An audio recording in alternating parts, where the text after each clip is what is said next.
I used to always hear people like Michael Jordan tell me to focus like a laser, and this used to really frustrate me because there were always so many things that I wanted to take seriously. How am I supposed to focus like a laser and live a life where I still actually do the things I want to do? This confused me for a while, but I've come to the conclusion that I misunderstood what focusing like a laser meant. So if you're feeling this same frustration, this video might be able to help. So focusing like a laser. When I used to hear this, I used to think it meant doing one thing and doing it bloody well. Like, you know how Michael Jordan focused like a laser on basketball, and he did that pretty well. I literally used to stop going to the gym just so I could come home and work on my side business more, because I thought focus meant sacrifice everything else. And looking back, I think that wasn't very smart. Like, I think if you're in a position where you're literally stopping yourself from going to the gym and improving yourself in order to do something else, you can kind of tell fundamentally there's something wrong with that situation. The math in my head was essentially, well, we have a finite amount of time and we have a finite amount of energy that we can use to spend on progressing something. So if I spend some of this time and energy going to the gym,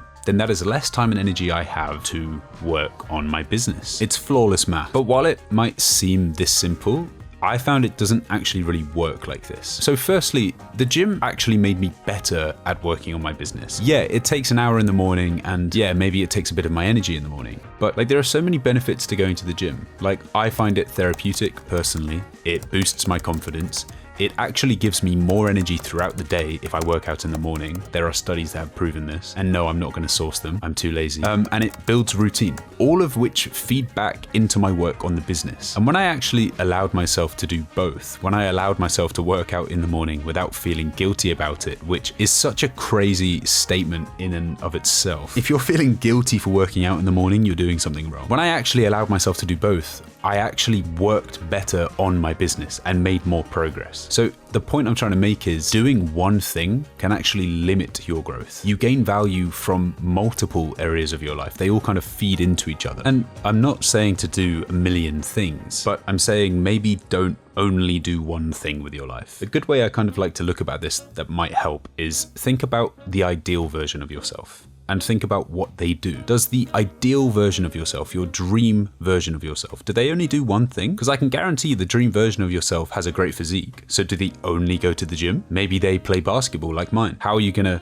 play basketball as the ideal version of yourself if you never learn how to play basketball? How are you going to spend time with your friends, your partner, your family? How are you going to learn to manage your nutrition and your diet for that great physique you want? How are you going to learn how to roast people in a quality game of chess? How are you going to start learning how to rap like my boy Jid? How are you going to learn to grow to over 6 feet tall? How are you going to learn how to talk to people and actually make friends and have a social life if you only work on your business? So if focusing like a laser isn't about doing only one thing, then what is it about? I mean, I think when Michael Jordan says focus like a laser in basketball, it's pretty easy to interpret that as do one thing and put everything you have into it and do it bloody well. Here's what it's actually about, or at least what I think it's about and what I've figured out. It's about giving your full attention, everything you have in the present moment, to the present moment, and the specific thing that you are doing right now. When I'm at the gym, I'm at the gym. I'm not thinking about business or my career. When I'm working on my business, I'm not thinking about the gym. I'm working on my business. Think about Michael Jordan. When he played on the court, he was 100% focused on basketball. When he was on the basketball court, nothing else in the world existed. That's what it means to be laser focused. But that doesn't mean nothing else existed in his life. When he stood off the court, he still had other areas of his life. And the best part about all of this is when you focus 100% on one thing, the other parts of your life don't just disappear. They keep developing subconsciously. Now, this gets a bit into the nitty and gritty and nerdy parts, but your subconscious mind can process around 20 million bits of information per second, while the conscious mind can only handle about 40 bits per second. And that's according to the Biology of Belief by Dr. Bruce Lipton. There you go, nerd.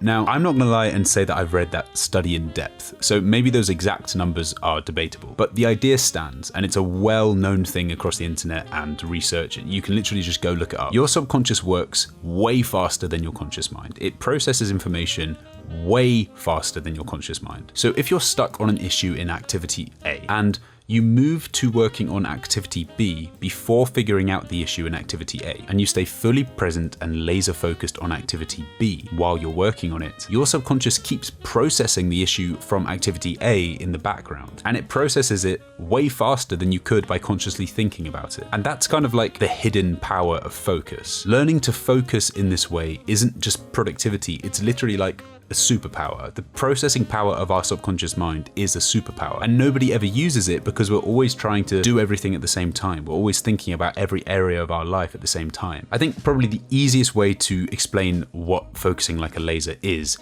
I know people refer to this all the time, so it's a bit cringe, but when you get into the zone playing a sport, you are focused on nothing else other than the sport you are playing. That is laser focus. And if you can apply that type of laser focus to every area in your life, I mean, it's very difficult to do, but I think that's what you should be aiming for. So the part you actually probably clicked on this video for, how do you focus like a laser? So I have been trying to learn to focus for literally like 4 or 5 years straight now. I started as a little weenie engineering student who couldn't focus for more than 20 minutes at a time, but I ended up getting a first class honors in that degree because I learned how to bloody focus. So here's a masterclass on how you can focus like a laser. The first thing, and you've probably heard it all the time, but that's because it's true, is no distractions. A distraction is literally just the thing that stops you from focusing. If you're not focusing, you're distracted. The biggest thing for me, and it sounds so simple, but you probably don't do it, so shut up. Turn your phone off. Literally just turn your phone off. I don't care. Turn your phone off, put it away. I don't care. If people need to contact you, give them your email. Turn your bloody phone off. If you turn your phone off during the day while you're trying to work, you will get 10 times the amount done. That's it. Goodbye. I'm joking. Secondly, Parkinson's law. Now, I'm not sure if you've heard about this, but it essentially says, what does it say? Work fills the time allocated for its completion. This is why cramming in exam season works, because people leave it to the last minute and then suddenly they actually have a real deadline to work between, and they manage to do more work than they've ever done the rest of the entire school year because Parkinson's law is coming into effect and the work they need to do is filling the time allocated for its completion. So you can create fictional deadlines with the work that you need to do to utilize this law, and you'll get so much more done. You should be scheduling your days, and essentially when you're scheduling your days, you should be putting allocations of time for each specific task you need to get done. This is how to maximize your workflow, I promise you. Once I started doing this on my engineering course, it was game over. That was it. That's when I actually started getting good grades. And lastly, again, it's so common, but things are common because they're right. That's why so many people repeat them. It's repetition. You will get better at focusing by trying to focus. The whole kind of concept of self-improvement is that things are skills that we can train, and focus is no different to any of this. Focus is a skill you can train, and you train the skill by trying to focus. And I don't want to make this video too long, but essentially I'll try and keep this as simple as possible, simplified self-improvement. But this is why meditation, I mention meditation all the time because it's so incredible. Meditation trains your focus. It's one of the many things that it directly does. When you sit down for a 20-minute meditation session, you are training your focus for 20 minutes. That's exactly what it's doing. You're trying to control where your attention goes. And this again is why meditation is so powerful and so many successful entrepreneurs use it. But you don't need to meditate. When you're working, if you just try to focus, you will get better at focusing. But when you allow yourself to just get distracted on your phone and you don't set any time deadlines for what you're trying to do, and you don't actually have a specific task list of what you're trying to do, and you just allow yourself to procrastinate by going on YouTube like you're doing right now, you're not training any focus. You're training how to procrastinate, so you get better at procrastinating. Well done, mate. But I hope that all makes sense. It makes sense to me, so if it doesn't for you, sucks for you, I guess. But yeah, that's about everything I wanted to cover, I think. I hope that helped.